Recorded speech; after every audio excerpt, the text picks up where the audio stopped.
Ayoub El Kabi. Et oui, je pense que nous sommes obligés de parler de ce joueur-là qui a encore brillé hier soir en finale de Conference League en offrant la victoire à l'Olympiakos avec un but sensationnel inscrit à la 116e minute. Le Marocain réalise une saison remarquable et pourrait clairement remporter le futur Ballon d'Or africain. Bien évidemment, de l'autre côté, il y a Brahim Diaz qui sera à suivre samedi en finale de Ligue des Champions. Juste avant qu'on commence avec cette vidéo, si ce n'est pas fait, je t'invite à t'abonner, à liker et à commenter cette vidéo et un très grand merci à l'ensemble des personnes qui feront ça. Pour commencer, parlons de Ayoub El Kabi. Hier, en marquant ce but crucial en finale de Conference League avec l'Olympiakos, ce qui a derrière permis au club grec de remporter un trophée historique, et le Marocain est devenu le deuxième meilleur buteur de l'histoire en Coupe d'Europe. Je crois qu'on ne se rend pas compte du record qu'il a pu tout simplement effectuer et il est également devenu le meilleur buteur en phase finale d'une Coupe d'Europe. Alors ça, c'est vraiment exceptionnel. Au total, durant cette Conference League, il a inscrit 16 buts. Voilà, c'est clairement des statistiques de joueurs qui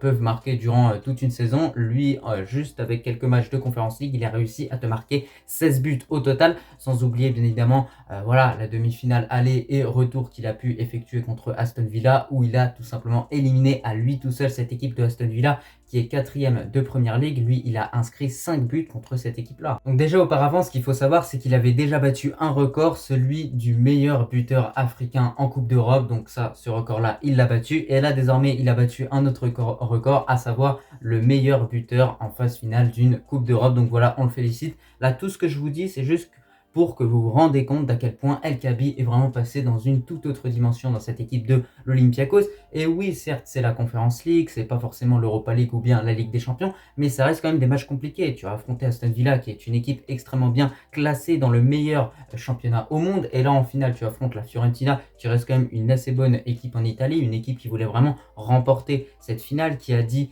qu'elle allait mettre des cadenas, des verrous, tout ce qu'il faut sur El Kabi. Et malgré tout ça, malgré tout ses paroles et ses déclarations, El Kabi a quand même réussi à marquer au final au cours de ce match-là et clairement à offrir le trophée à son équipe. Voilà, c'était vraiment la finale parfaite pour le Marocain. Au niveau de sa saison 2023-2024, El Kabi a quasiment battu tous les records en Coupe d'Europe. C'est quand même assez exceptionnel, je crois qu'on s'en rend pas compte. Et sinon, de façon générale, toute compétition confondue au niveau de cette saison, il a inscrit au total 34 buts, donc ça fait quand même beaucoup. Et quand on voit qu'il a ce genre de statistiques, on se dit et on a de quoi être optimiste envers le fait que ce joueur-là pourrait remporter le Ballon d'Or africain, ce qui serait totalement rationnel étant donné que Osimhen a remporté la dernière édition du Ballon d'Or africain, et ce qui faisait réellement la force de ce Osimhen de la saison 2022-2023, c'était que le joueur avait tout simplement des statistiques exceptionnelles. Et là, El Kabi, il a battu des records, il a des statistiques exceptionnelles. Et le pire concernant les statistiques de Ayoub El Kabi, c'est que sur les 34 buts qu'il a pu inscrire, il en a inscrit 16 en Conference League. Donc je crois qu'on ne se rend pas compte, c'est-à-dire qu'il a eu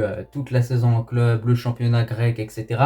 Malgré ça, il a quand même réussi à t'inscrire 7 buts en Coupe d'Europe. Voilà, 16 buts. Je crois qu'on ne s'en rend pas compte. C'est vraiment énorme. C'est vraiment le type de statistiques qu'un buteur va réussir à récolter à la fin de la saison. Et encore, même 16 buts, ça reste quand même de très bonnes statistiques pour n'importe quel buteur. Donc là, au final, il t'a mis des statistiques de buteur sur toute une saison, juste pendant une campagne européenne. Et le plus émouvant dans tout ça, c'est que El Kabi a seulement débuté sa carrière professionnelle à l'âge de 23 ans en deuxième division marocaine. Et aujourd'hui, regardez où il est. Il est tout simplement sur le toit de l'Europe. Voilà, il a battu des records, il a marqué un nombre de buts incalculable, sachant que, voilà, là on compte les buts. Il y a bien évidemment des passes décisives qu'il a pu effectuer, quelques-unes. Donc au final, il a eu un impact si positif, si énorme sur cette équipe de l'Olympiakos, ce qui fait qu'au final, cette équipe-là ne dépendait que de lui. Et quand on voit que voilà, c'est lui qui va récupérer cette médaille en premier lors de la remise du trophée, c'est simplement logique. Et on remercie bien évidemment le club de l'Olympiakos pour la reconnaissance qu'ils ont envers El Kabi, parce que franchement, ils ont complètement transformé ce joueur-là.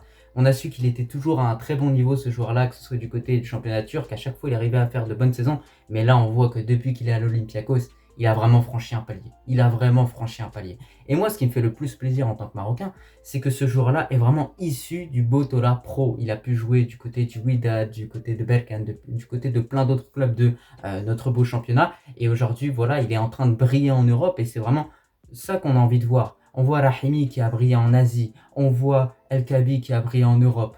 Il y a également d'autres Marocains qui ont brillé en Europe. Franchement, cette saison 2023-2024, pour nos joueurs, je pense qu'elle est inoubliable. Donc en tout cas, bien évidemment, je vous invite à donner votre avis en commentaire par rapport à Ayoub El Kabi. Est-ce que aussi, selon vous, ce joueur-là mérite de remporter le prochain Ballon d'Or africain? Est-ce qu'il mérite également d'avoir ce poste de titulaire au niveau de notre équipe nationale? Moi, je pense que oui, voilà, soit lui, soit Rahimi, mais je pense que Nisri ne fait pas le poids. Nisri n'a pas sorti ce type de statistiques durant cette saison 2023-2024, malgré le fait qu'il a marqué pas mal de buts du côté du FC Séville. Mais là, El Kabi, il est passé vraiment dans une toute autre dimension. J'avais l'impression de voir Cavani, Ronaldo, Harry Kane tous les jours avec ce joueur-là. Il marque tout le temps en fait, c'est un truc de malade, vraiment c'est...